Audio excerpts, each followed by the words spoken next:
তো এখন আমি মাছটাকে কেটে নেব।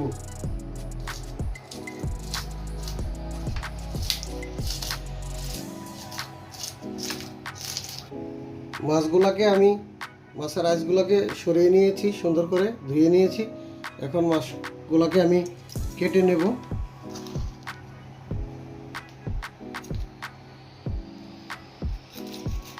কেটে নিয়েছি।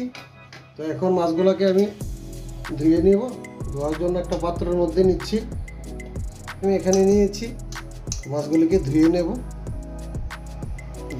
মাছগুলোকে আমি ধুয়ে নিয়েছি।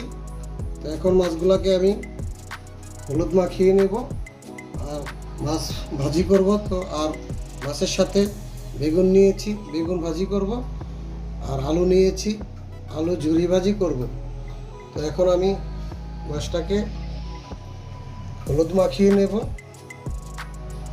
এখানে সামান্য পরিমাণ কিছু হলুদ দিয়ে দিলাম, আর দেব লবণ। লবণ দিয়ে দেব 1 চামচের মতো লবণ দিয়ে দিলাম। আর মাখানোর সঙ্গে একটু সরিষার তেল দিয়ে দেব। দিয়ে মাছটাকে আমি ভালো করে মেখে নেব।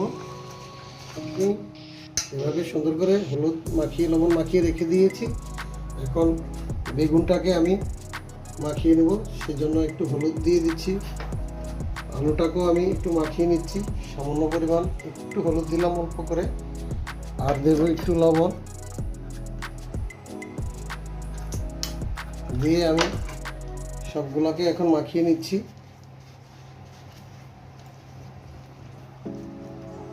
বেগুনটাকে আমি এভাবে হলুদ মাখিয়ে নিচ্ছি। আর এখন আলুটা মেখে নেব। কড়াইতে তেল দিয়ে দেব, সরিষার তেল। আর এই সরিষার তেলের মধ্যে ইলিশ মাছটাকে ভাজবো।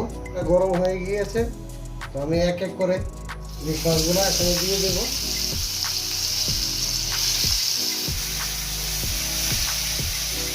এখানে আমি 10 টুকরা ইলিশ মাছের টুকরা নিয়েছি।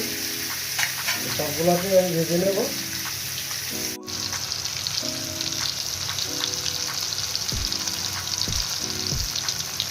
মাছগুলোকে আমি এখন উল্টিয়ে নেব।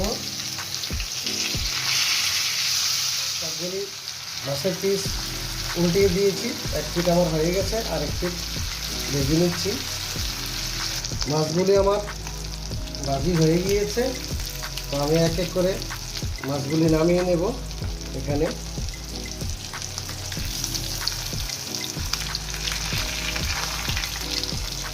আমার হয়ে গিয়েছে, সবগুলি আমি নামিয়ে নিয়েছি। তো এই পাত্রের মধ্যে রেখেছি। এখন আমি বেগুনটাকে ভাজি করে নেব। তো সেজন্য এই তেলের মধ্যে এই তেলে মাছটা ভাজি করেছিলাম, সেখানে আমি বেগুনগুলি দিয়ে দেব। এখানে বেগুনগুলি ভাজি করছি, বেগুনগুলি দিয়ে দিচ্ছি ভাজি হওয়ার জন্য। বেগুনটাকে উল্টিয়ে দেব। 1 পিঠ হয়ে গিয়েছে।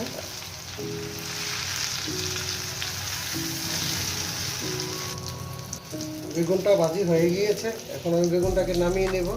এরকম লাল লাল করে ভেজে নিয়েছি। আলুটা দিয়ে দেবো ঝুরি ভাজার জন্য। আলুটাকে একটু চিপ দিয়ে দিব। আলুগুলি ঝুরি ভাজি করছি, তো সেই জন্য সবগুলি আলু তেলের মধ্যে এভাবে দিয়ে দিচ্ছি। আলুর ঝুরি ভাজাগুলো আমার হয়ে গেছে। তো এখন আমি এই চাকরির মধ্যে সবগুলি উঠিয়ে নেব। তো এখানে আমি সবগুলি ঝুরি ভাজি নিয়েছি। এখন একটা পাত্রের মধ্যে নিয়ে নিলাম। শুকনো মরিচ ভেজে নেব।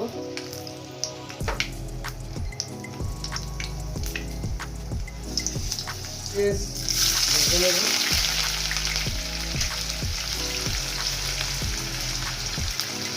দিয়ে দেবো কয়েক কোয়া রসুন। সবগুলো একসাথে ভেজে নেব। মরিচগুলি হয়ে গিয়েছে। তো এখন আমি শুকনো মরিচগুলি নামিয়ে নিচ্ছি।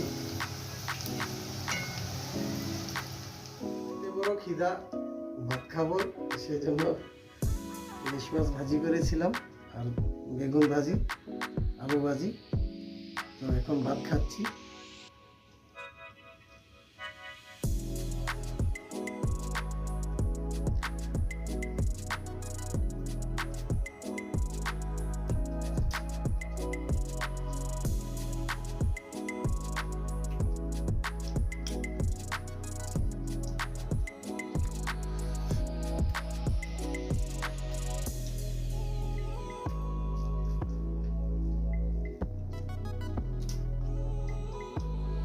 অপূর্ব স্বাদের ইলিশ মাছ ভাজি, বেগুন ভাজি, আলু ভাজি। আজকে এই ইলিশ ভাজাটা করে এইভাবে ভাত খাবেন। আর যদি ভালো লাগে তো অবশ্যই পেজটাকে ফলো করে দিবেন, বেশি বেশি লাইক শেয়ার কমেন্টস করে দিবেন। আমি স্বপন সরকার, স্বপ্নের রান্নাঘর থেকে আবারও নতুন নতুন রেসিপি নিয়ে যাতে আপনাদের সামনে আসতে পারি। সবাইকে ধন্যবাদ।